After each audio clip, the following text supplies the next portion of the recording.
welcome to the Professional Punjabi Community first in-person podcast. So Dr. Navdeep, Dhaliwal. Thank you. Thank you for having me. Yeah, my pleasure. Yeah, thank you, Harmeet. From what I know a little bit about yourself, you came to the UK without a word of English. Yes, so a little bit, I'm born in Glasgow. Yeah. And I am part of that generation that actually, you're too young to remember, but I'm part of that generation where when parents were first generation immigrants and they were working, both parents were maybe working. In my case, my dad was working, my mum was studying. Yeah. I was sent back to India to live with, non-gay. Yeah. So, And how old were you when you came and you didn't know a word of English? Yeah, so I was sent back at 9 months. I came back to Glasgow at 4.5. Yeah, 4.5. 4.5. And you can imagine other kids knowing English. You know this. You worked it in. Absolutely. And a little bit more about you that I've Yes. learned over the months is that you became a professional athlete. I did. So I what we call is a national international athlete. Yeah. So when I came back from India, you have to bear in mind that I am on my mom's side the first grandchild, and I have grandpa, grandma, nana, nani ji, then mummy, ik masi. Yeah. They're all running around after me. Yeah. All running around after me, I have nothing to do. I'm not allowed to move in case, God forbid, something happened to me, know. And they're thinking, you know what, I'm like, mom and dad, they couldn't afford to visit, so they didn't see me for 4 years. Yeah. So, wrapped up in this bubble, And what happens is, it's so important. Your physical development happens in those formative years. Yeah. So here I'm at 4.5, and now I come back to live with mom and dad, and there's no one to run around after me. I have to, make my own way to school. I have to walk. Yeah. What is walking, And we actually, my parents were in shock. Yeah. They were really shocked. I could not walk 50 yards without wheezing. Wow. Not even 50 yards. Despite all of that, Yes. you're become an athlete. Yes. And then on top of the difficulties with language, you've become a doctor. Yeah.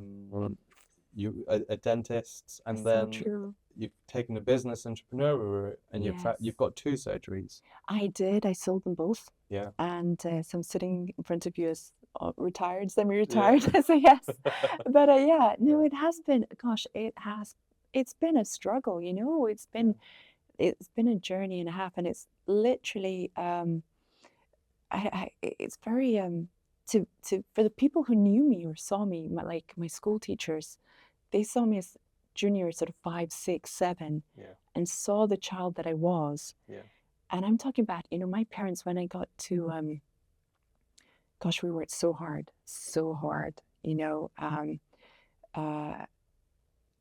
Dad's a former athlete. Yeah.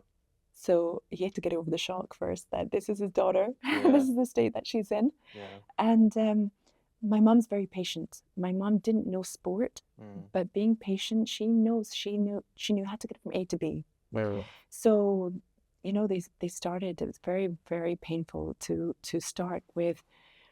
We lived very near farm roads, and my dad would drive down the country lane, find a spot. I'd get out the car. He said, "Run as much as you can and walk it. And when you stop, I'll get in the car and we'll drive home again." Yeah. Yeah. So there I am trying to walk on the road, him driving slowly behind me. Yeah. Literally got to 100 yards. Yeah. That's it. I'm bent over double. He knew it was like, okay, so pick me up, get me in the car, take me home. Yeah. That's all we could do. Yeah. And that's how you were training. Wow. Yeah. Yeah, and I'm actually looking forward to, because you're going to be doing our first talk in 2 months' time, November 28th. Yes. And thanks for accepting the invite. No, thank you for the invite. That's amazing. It's if I can share something that's going to be beneficial to anybody, that would be great. Absolutely. Yes. And so many people have come forward, and they're looking forward to the event as well. Okay. And I wanted to have a conversation to get a little bit more under the skin, to learn more about your DNA, and we'll see where we get to. And how we first met was through the Professional Punjabi Community group. Yes, it was. How did you first hear about it? Well, I think it came up on my Facebook feed, and I thought, this is very interesting. This is something that I feel that's been missing. So thank you for bringing this about. Yeah. Because I really think it's been missing for the community to connect. I think As so. somebody who is not from the Midlands, I've moved from Glasgow to the Midlands. Yeah. In sort of 20 plus years ago, Yeah. it's been very difficult to connect or to meet, you know, considering that my life is very busy on the track, Yeah. international. So I'm not the person who's maybe regularly going to go to the Gurdwara, but you need still another way to bring the community together. So that was really great, a really good idea for you to do that. I hear that so much as well. It officially started about 2 years ago. Okay. With a small group of about 10, 15 people. Right. And we were doing masterminds where there would be 2 or 3 business challenges, and collectively we would solve them together, or at least if it's not solving, we would give some of our own ideas, input, and experience. Yes. And we thought, well, this was happening on a video call. And then the next stage was, okay, well, who else would be interested? Let's formulate it a little bit on a Facebook group. And I would have been happy with 100 people. Okay. And it's grown today to over 14,000 people. That's amazing. That's phenomenal. Absolutely. Absolutely phenomenal. You must be really, really amazed at I'm that overwhelmed. Yeah, because I thought, you know, just getting to 100, absolutely. that's, you know, for me, fantastic. And people come on board for various different reasons, when, especially when they see it on Facebook. For me, I think there's 2 things that I focus on for the community group. So the first thing is the brand perception of the Punjabi culture. Right. So often you come across Gore, and they're like, oh yeah, Punjabi, you know, great drinkers, party, you know, all that. And for me, what I'd want them to say is, you know what, very professional, hardworking, take a lot of pride with what they do. I prefer to work with this community if, you know, products and services are good. Yeah. And so that's one of the main motivations with it. The second is, how do we bring the community together? Because it's so often people say, you know, Punjabis don't help each other, they pull the rug. Yes. And the first stage is to build trust. Right. And when people need someone to turn to, sometimes you can't turn to your friends, your family, but you do need to get advice from people that have specialist areas. You know, if it was dental, maybe someone will come to you. But it's just having the trust of knowing where you can turn to. And I think that's what we're achieving with the Punjabi community. You are achieving that very well. You've come to a few coffees as well. Yes, and it's a great mix of people from all different sort of professional walks of life. Yeah. All, you know, invested in their own journeys. Yeah. And this is what brings, you know, a community together. It's learning from each other's experiences and seeing, you know, but you're right. You need somebody like yourself to initiate that and bring them together. And then the next stage is going to be the talk, which we're looking forward to. Yes. Tell me a little bit about what are you going to be talking about. What are you going to be sharing? What am I going to share? I want to share maybe the moral of the story is how to overcome adversity, how to overcome, you know, labeling.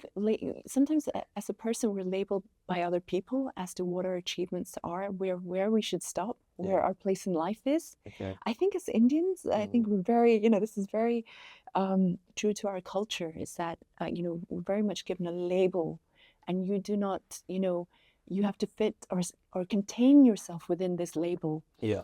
And so I think what I've done is to say, hey, you know what? That's not true. The only label you put is the one you have for yourself. You know? What sort of labels are you talking about? Okay, I'm talking about perception. So, for example, somebody who was ill, I remember the school teacher, my parents had to actually ask for me to represent my school. My first competition, bearing in mind what I went on to become, I was not given that first competition. The school had decided that she's not going to excel academically or in sport. Yeah. She's, you know, that's it.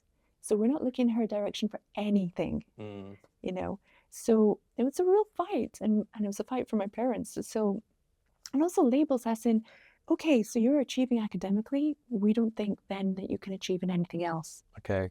Yeah. Right? Why not? Why not? you have one life. If you have another talent, why can't you do that as well? Yeah. Are you going to be sharing how you've Yeah. conquered academia? How I conquered. I'm happy to. I'm more than happy to share the journey, and then and love for people to take what resonates with them, and you know, what they want to take from that. So, is there any crossover between the athlete's mindset and then academia as well? Put your head down. Yes, yes, okay, and business mindset. Okay, so for anybody with any kind of dream, you have to set goals. Yeah. And with goal setting comes, you have to work backwards. You set the goal. How do you achieve that goal? Yeah. You know, then you work backwards, don't you? You work with a plan of action to achieve that goal. Yeah. You know, if you don't do that, it just remains a dream. So, well, it's not going to manifest. Yeah. So both or three or everything in life, I think, comes from a similar type of discipline. Yeah. And or type of lifestyle or mindset. Yeah. You know, I heard this really great quote, and when I heard the quote, I thought about everything, and I'll share it really quickly because the quote said, "You've got two types of pain in life. You've got the pain of regret, or the pain of discipline." Okay. Wow. And if you think about it, everything in life where you've let the discipline go, yeah, you have regret that you didn't stick at it long enough, that you didn't work hard, or you didn't give a little bit more energy into something, right? This is true in everything. Yeah. It's true in everything, right? Yeah. I've got a great question for you. So am I okay to ask you some businessy kind of questions? Okay, yes, yeah. So talking of discipline and regret, if you could go back in time, what would you change? Maybe more specifically around discipline. About discipline, I've got to, honestly, discipline hasn't been my issue. Okay. I think with the childhood I had, adult life was substantially easier. Every other part of life was easier than what I went through in childhood to achieve what I wanted to achieve. So discipline has not been the issue. I think what's interesting, where the challenge in life, or especially around business, has been, as a woman, it's probably been knowledge, you know? It's probably because this is something that I didn't study at university, business. This is something nobody teaches you. You either, I think, have a risk mindset that makes you an entrepreneur, or you don't. Okay. Right? So that's part of your, I'm going to say, your intuitive self. Yeah. Right? It's not something someone can give you. Yeah. But what somebody needs to give you, or it's a knowledge of a pathway, how to manifest, what to look for, how to grow that. Yeah. But also a network of support, you know. When I was running a business, I did not know any female entrepreneurs. I didn't know anybody. I didn't know any. My mentors were a couple of dentists that were maybe 7 to 9 years older than myself. Yeah. That I was looking at them thinking, well, they've done it. Okay, but why don't I try it? I can do it too, right? Yeah. But the thing that men have, especially in any culture, and I think it's a male culture, they do support each other. They go to the pub, they have a chit chat amongst themselves. Okay. They come up with some business ideas. Yeah. Next thing you know, they're making it happen. Yeah. Women culturally, more so I think Asian women, we don't hang out like that. You know, we're probably at home. And if we are out and about, maybe, you know, nobody really around you has that experience in business to bring other women into business. Yeah. So I think that has been the challenge. Okay. Not something that's stopped me from wanting to achieve, but I feel genuinely, I don't have any regrets, but I feel like I could have achieved more. Yeah.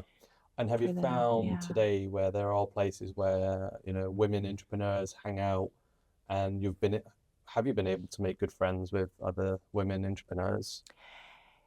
Oh, that's interesting. It's still lagging. Okay. I think it's still lagging. I got to be honest. Yeah. So there's probably other women looking for women entrepreneurs. Yeah, it's so true. Here you are. It's so true. And I think the thing about, you know, about entrepreneurship, I think people need to, or when you're about to bring an idea to fruition, or you already are, you have to be very careful who you're listening to.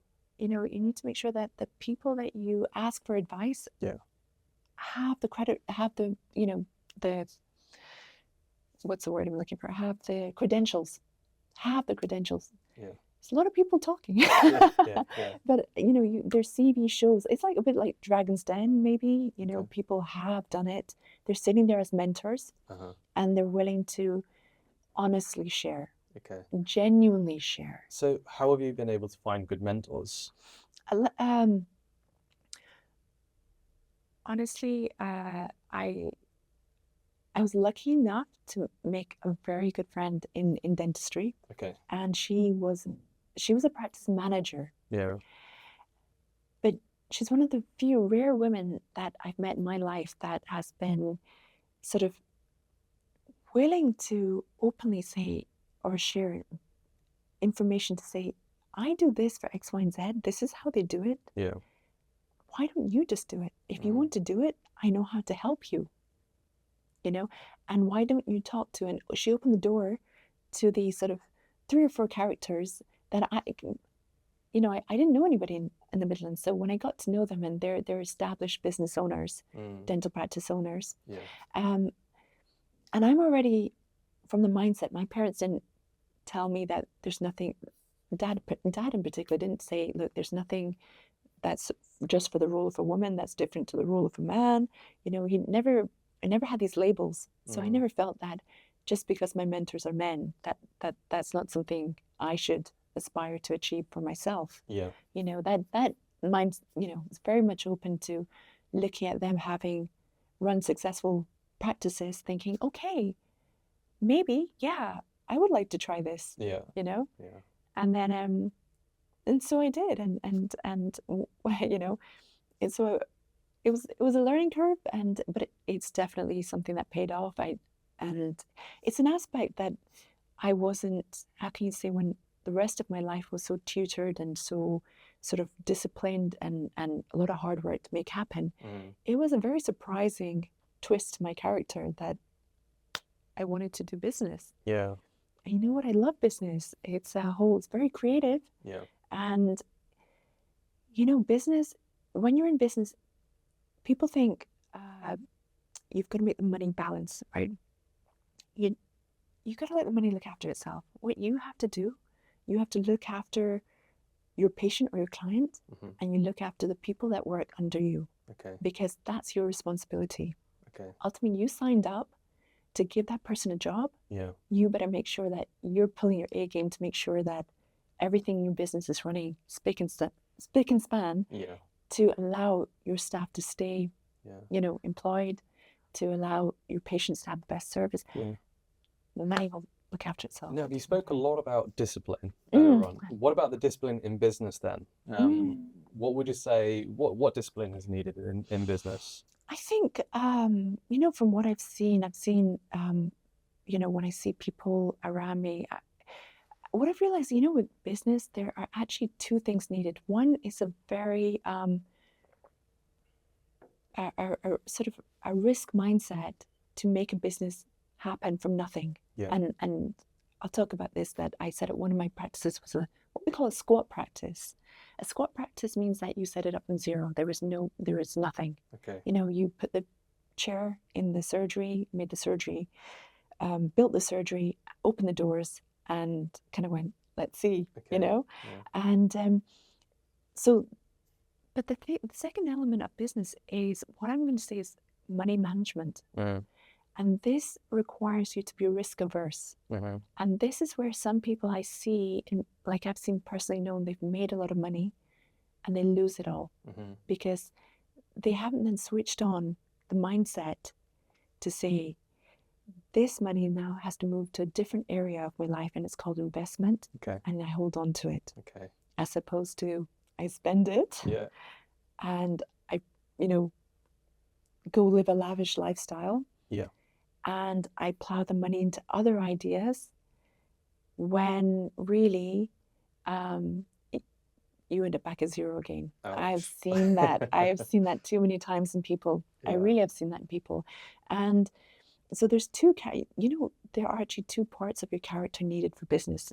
And not everybody, I feel like not everybody understands that, and not everybody has both sides.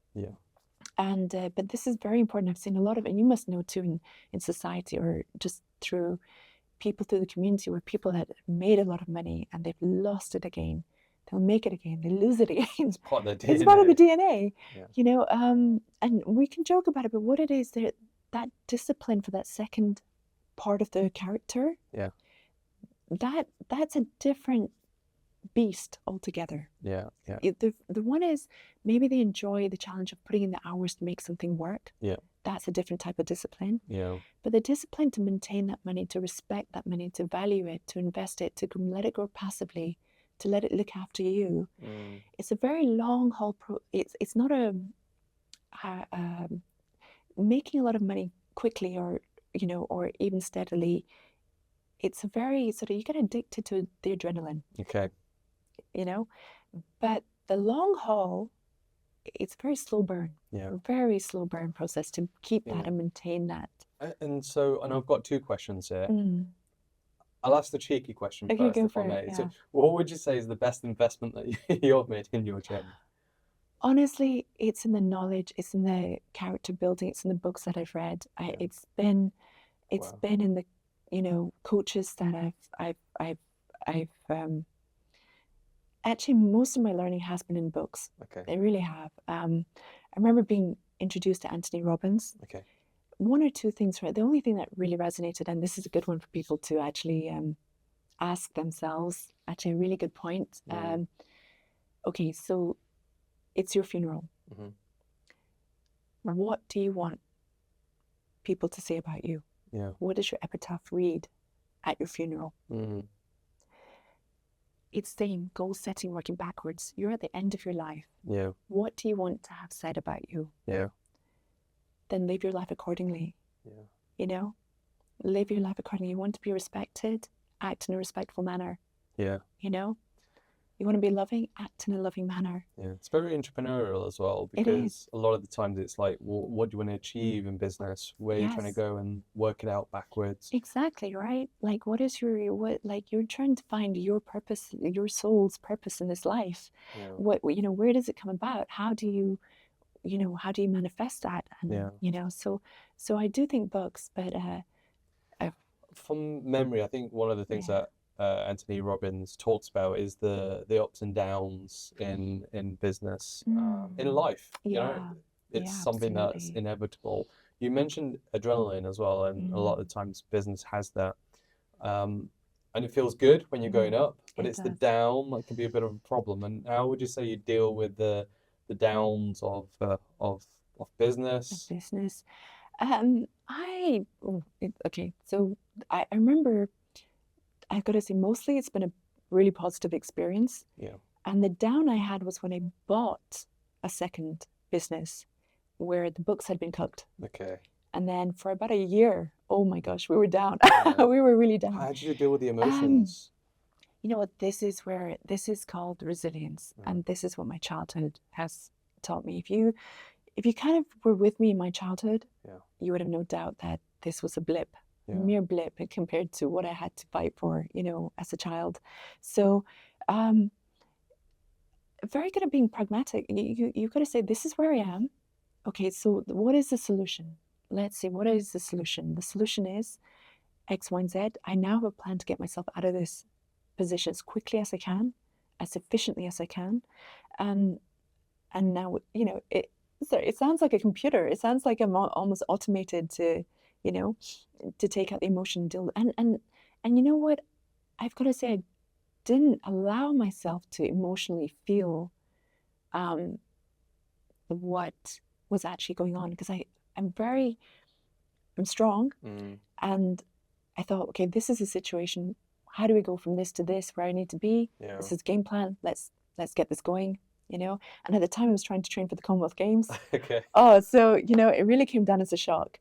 And I got to be honest, I did not allow myself to emotionally feel the shock or the the situation. Yeah. And what that manifested in was 2 slip discs during training. Ouch. Yeah, it did. So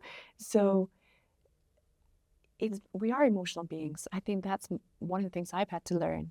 And, being emotional means that you have to allow that emotion to come out, whether it's shock, sadness, upset, and, you just have to accept that, and allow it to manifest. And then what about on the flip side, dealing with the happiness? Because sometimes that can get out of hand a little bit. So, when things are going well, have you got any sort of advice or suggestions on dealing with the ups?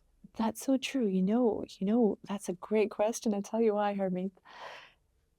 As someone who's always had a goal all their life, even when you're in the up and things are going well, it's like, okay, but there's another one, another goal beyond that. Yeah. There's another level beyond that. And I must confess that's probably where I haven't, been kind to myself to really enjoy the happiness, the good times. Okay. Enjoy. I do feel I can still remember that the success of some competitions where, let's say, I've been kind of up against it, and then it's just turned out and worked to my favor in the weirdest circumstance. I can still feel the kind of like, wow moments, Yeah. And you're going to be sharing more on at the I'm talk, going to share a little bit more in Okay. that. But it's very, it's okay. If as a person, I probably haven't done that enough, is give myself credit and to that. If you could celebrate your successes, then Yes. how would you do that? Or how do you celebrate your successes? I think, what, celebration is all about sharing. It's just so good to be, in the company of your loved ones. Yeah. Really, really is. I've actually, being in the Midlands where my parents have still been in Glasgow for most part, it's been, and I'm an only child. So, you know what, and now I have them around me. Yeah. So they made the move to the Midlands. It's so good to have their company. We really do. We really appreciate each other. Really appreciate each other's company. Maybe the distance apart showed us something that, that we now value more than we would have before, if maybe if we'd been together the whole time. Yeah. But I think that's what happiness is really for. Like, it's not just you that's happy. Your family are happy for you. Everyone's, and you're genuinely feeling and sharing the love. That's it. Yeah. All right. Yeah. I'm conscious of time. Yes. Last final question. I think it's a bit more of a fun one. Before we had this particular conversation, we were talking about health, exercise. What £100 gadget or less, £100 or less gadget would you say has most impacted your life? Okay. So I'm going to, can I say 2 things? Absolutely. Go for it. Okay. One, gym membership. Okay. Actually, currently it's more than £100, so let's say that. But to anybody, I would say gym membership, because now more than ever we know so much research that weightlifting, especially for women, is very necessary. Very necessary to prevent osteoporosis. So I'd love to share that. What is that? Osteoporosis, bone disease, brittle bones, brittle bones. And I think it's very, very important. The amount of research coming out now, saying that, as humans, we need to lift and lift heavy. Okay, the second thing I would say is just get a cheap smartwatch. Get a something that counts your steps, gives you a daily goal, gives you an idea to how you're moving in the day. Just move. Absolutely, just move. So if something can tell you, like, you've done 4,000 steps and you think, okay, I've got an hour, I can go to the park, I'm going to walk and let's see what I can do. Yeah. And suddenly, before you know it, you've done 8,000, then the next day, hopefully more. I think this is fantastic. I think it's a really great thing. What's the most that you've ever done in a day? Steps. It was great. Like, we were walking, then it went on another walk, then it went another walk, and we're just under like 18,000 steps. Okay. Wow. But with work as well, not actually a planned walk or anything.